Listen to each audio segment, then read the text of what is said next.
नमस्कार मंडळी, मी दर्शना शिर्के. तुम्हा सर्वांना नवरात्रीच्या हार्दिक शुभेच्छा.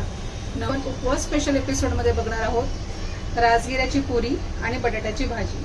चला तर मग वेळ न घालवता आपण पटकन बघूया राजगिऱ्याची पुरी आणि बटाट्याची भाजी. तर मंडळी, इथे राजगिऱ्याची पुरी बनवण्यासाठी मी काही साहित्य इथे घेतलेलं आहे. त्यामध्ये आहे हे 1 कप राजगिऱ्याचं पीठ, दाण्याचं कूट, जिरं आणि कोथिंबीर. चला तर मग आता आपण कणिक जे आहे ते मळायला घेऊया. तर कणिक मळण्यासाठी इथे पहिल्यांदा आपल्याला लागणार आहे एक पातेलं.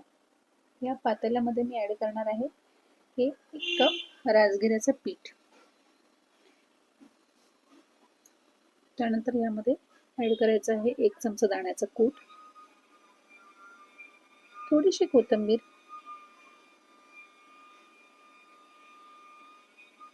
आणि अर्धा चमचा जिरं.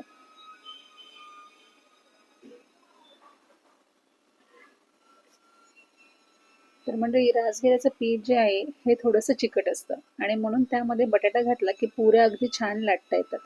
पण मी इथे बटाट्याचा यूज नाही करत आहे, कारण मी ऑलरेडी ह्यासोबत खाण्यासाठी मी बटाट्याची भाजी बनवत आहे, म्हणून मी यामध्ये बटाटा ऍड नाही करत आहे. इथे मी आता घातलेला आहे चवीपुरता मीठ. आता अगदी थोडं थोडं पाणी घालून हे कणिक जे आहे हे मळून घ्यायचं आहे, कारण हे राजगिऱ्याचं पीठ जे आहे हे चिकट असल्या कारणाने पाणी जे आहे लगेच अब्झॉर्ब करतं, आणि जास्त पाणी घातलं तर पीठ जे आहे हे चिकट होण्याची शक्यता असते. म्हणून थोडं थोडंसं पाणी घालून कणिक जे आहे ते मळून घ्यायचं आहे. तर अगदी थोड्या पाण्यामध्येच कणिक जे आहे हे झालेलं आहे, पाहू शकता बघा. आणि अगदी पातळ देखील नाही आणि अगदी कडक देखील असं मळायचं नाही, एकदम मीडियम असं मळायचं आहे. तर मंडळी, इथे मला तुम्हाला एक प्रश्न विचारायचा वाटतो की तुम्ही उपवासाला राजगिऱ्याच्या पुरी जास्त आवडीने खाता की साबुदाण्याचं थालीपीठ? कमेंट बॉक्स मध्ये मला नक्की कळवा.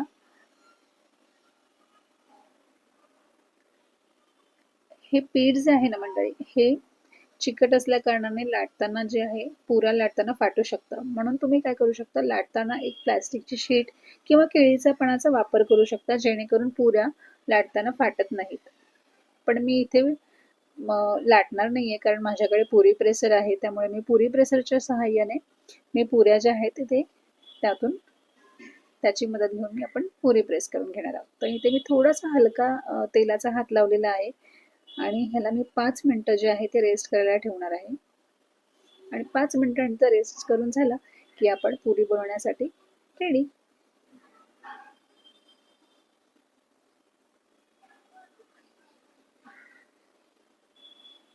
राजगिऱ्याचं पीठ जे आहे ना मंडळी, हे प्रोटीनने भरपूर असते आणि ग्लुटन फ्री देखील असते, सर्वात महत्वाचं, आणि पचायला अगदी हलकं असतं. म्हणून उपवासामध्ये राजगिऱ्याचं पीठ जे आहे ते जास्त प्रमाणामध्ये खाल्लं जातं.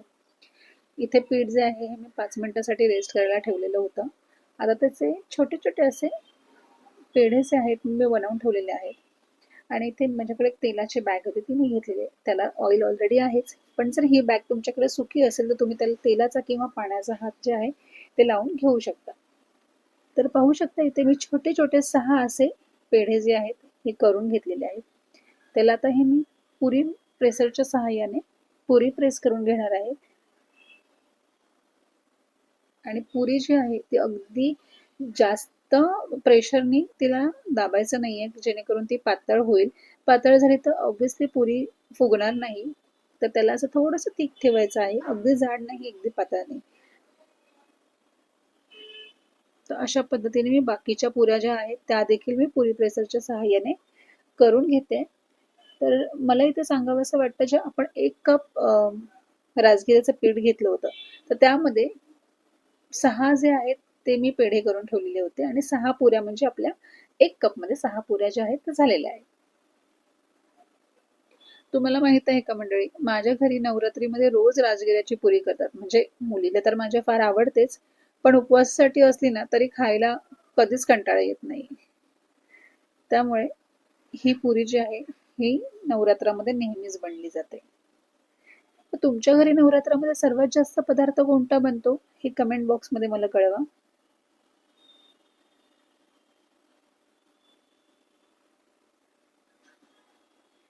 ह्या ज्या आहेत ह्या 6 पुऱ्या ज्या आहेत ह्या इथे माझ्या बनवून झालेल्या आहेत. आता आपण पटकन असे ह्या पुऱ्या ज्या आहेत ह्या आपण तळून घेऊया. त्यासाठी मी गॅसवरती तेल जे आहे ते गरम करत ठेवलेलं आहे. तेल एकदाचं गरम झालं की पटापट पटापट आपण त्यामध्ये पुऱ्या ज्या आहेत त्या आपण बनवून घ्यायच्या आहेत. आणि सोबतच ह्या पुऱ्या खाण्यासाठी आपल्याला लागणार आहे खमंग अशी बटाट्याची सात्विक उपवासाची भाजी. वा, दोघांचं कॉम्बिनेशन एवढं सुंदर आहे तर मला काय सांगू, म्हणजे वा वा.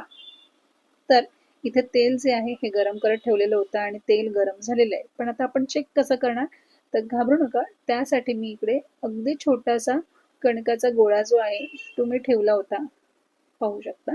आता मी इथे छोटासा असा गोळा करून मी या तेलामध्ये सोडणार आहे. जर हा तेलाचा हा गोळा जो आहे हा वरती आला लगेच तर समजायचं तेल गरम झालंय. आणि दुसरी पद्धत म्हणजे जी माझी पप्पा यूज करतात, माझे वडील यूज करतात, ते म्हणजे पाण्याचा शिंतोडे तेलामध्ये सोडतात. जर पाण्याचे शिंतोडे जर तडतडू लागले म्हणजे ह्याचा अर्थ तेल गरम झालेला आहे. तर इथे तेल जे आहे हे गरम झालेलं आहे, त्यामुळे मी आता ह्यामध्ये एक एक करून पुरी सोडणार आहे. पहिली मी एकच सोडून बघणार आहे. तर आणि ह्याला तेलाने थोडस असं तिला हलवायचं आहे.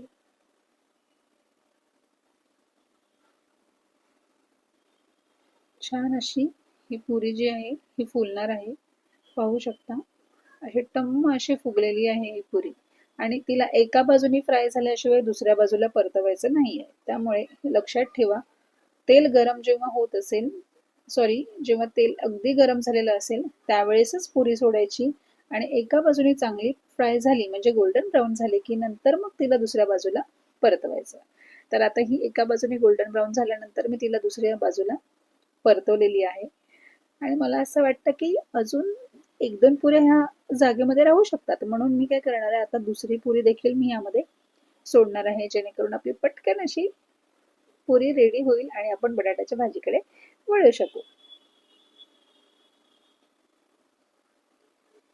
तर मी या सेटनी एक दुसरी पुरी देखील जी आहे ही सोडलेली आहे. हिला आपण काढून घेऊया, ही झालेली आहे. आणि सोबतच तिसरी पुरी देखील मी यामध्ये सोडलेली आहे. ह्याला देखील आपण हलकं असं त्या झाऱ्याच्या मदतीने त्याला तेल त्याच्यावरती घालून देऊया. पाहू शकता ही देखील पुरी फुगलेली आहे.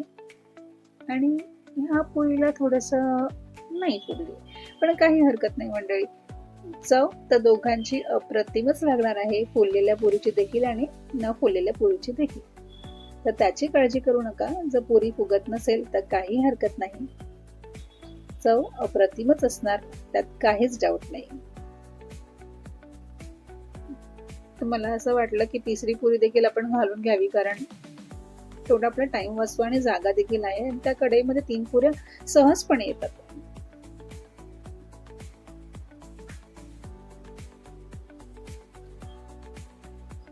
पुरी जी आहे, या दोन्ही पुऱ्या ज्या आहेत त्या झालेल्या आहेत. तर ह्याला आपण काढून घेऊया. टोटल 6 पुऱ्या झालेल्या होत्या 1 कप मध्ये. आणि ह्या पुऱ्या जास्त झाल्या की आपण बटाट्याच्या भाजीकडे वळणार आहोत. भाजीचं साहित्य रेडी आहे.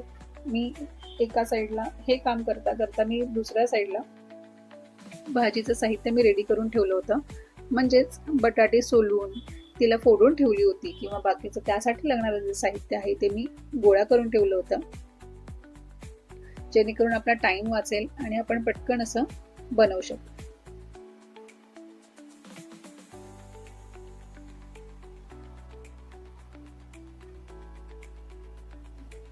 पुरी जी आहे ही झालेली आहे. ही पुरीला आपण पलटवून ही देखील झाली की आपण हिला काढून घेणार आहोत.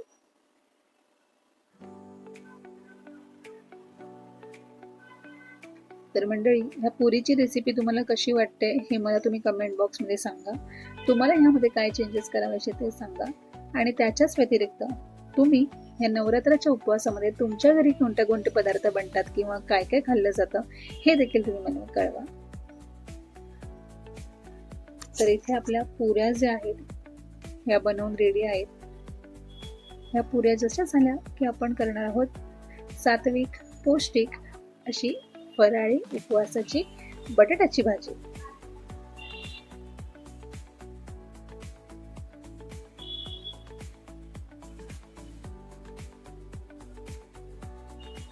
तर इथे पुऱ्या ज्या आहेत माझ्या या बनवून रेडी आहेत, त्याला आपण काढून घेऊया आणि लगेचच वळूया भाजीकडे।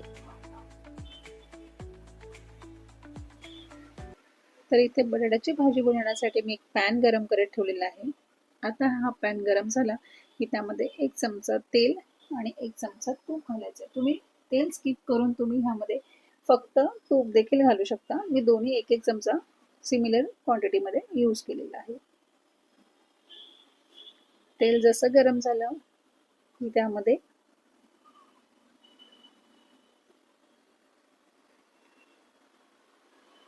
तूप देखील मी यामध्ये ऍड केलेलं आहे। गॅसला मी थोडंसं फास्ट केलंय जेणेकरून तेल जे आहे ते पटकन गरम होईल। आता मी यामध्ये ऍड करणार आहे 1/2 चमचा जिरं।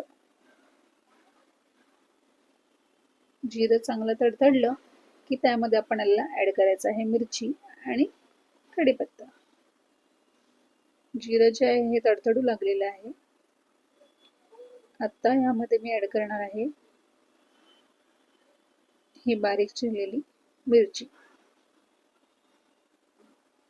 मिरचीला थोडंसं असं हलक्या हाताने परतवून घ्यायचं आहे। मिरची चांगली तडतडली की मग त्यामध्ये ऍड करायचा आहे कढीपत्ता। आणि एका साईडला मी बटाटे जसं मगाशी सांगितल्याप्रमाणे ते उकळलेले बटाटे जे आहेत ते सोलून त्याला फोडून ठेवलेलं आहे।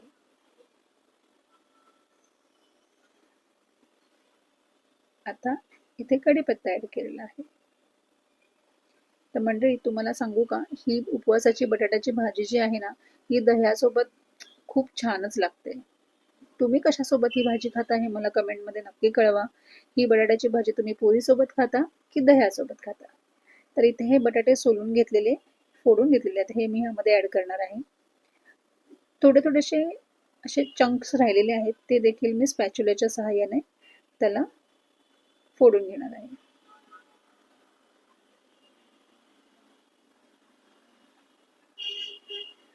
ही भाजी जी आहे ना मंडळी, ही गरमागरम राजगिऱ्याच्या पुरी, साबुदाणा थालीपीठ आणि दह्यासोबत अगदी भारी लागते बरं का। तर हे मी इथे चवीपुरतं मीठ घातलेलं आहे। सांगण्याचं मगाशी तुम्हाला मी सांगायचंच माझं राहून गेलं, मी विसरून गेले मंडळी, की हे जे सॉल्ट आहे ते उपवासाचं सॉल्ट आहे। आता मी ह्यामध्ये एक शेंगदाण्याचं कूट ऍड केलेलं आहे। 1 चमचाभर शेंगदाण्याचं कूट जे आहे ते ऍड केलेलं आहे।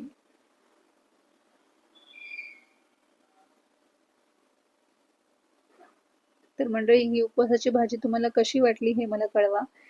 ही भाजी जर तुम्हाला आवडली असेल तर लाईक करा, शेअर करा आणि सबस्क्राईब करायला विसरू नका। आणखी उपवासाच्या सोप्या रेसिपीसाठी माझ्या चॅनलला जोडून राहा मंडळी। आणि जर तुम्हाला नवीन रेसिपीज जाणून घ्यायच्या असतील तर बेल आयकॉन वरती प्रेस करा, जेणेकरून नवीन रेसिपीचे अपडेट्स जे आहेत हे तुम्हाला येत राहतील।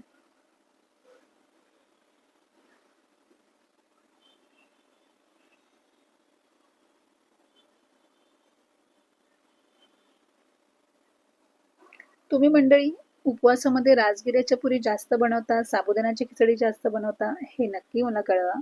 आता मी ह्यामध्ये गार्निशिंग करणार आहे कोथिंबीरनी आणि ही भाजी रेडी आहे।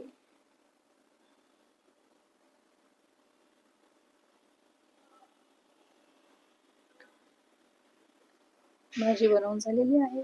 गॅसला करूया बंद आणि सर्व करून घेऊया। तर राजगिऱ्याची पुरी आणि बटाट्याची भाजी ही बनवून रेडी आहे। आवडली असेल तर चॅनलला लाईक करा, शेअर करा आणि सबस्क्राईब करा। लवकरच मी उपवासाची अजून एक सोपी आणि टेस्टी रेसिपी घेऊन येणार आहे, त्यामुळे चॅनलला पाहत राहा। तोपर्यंत मंडळी धन्यवाद।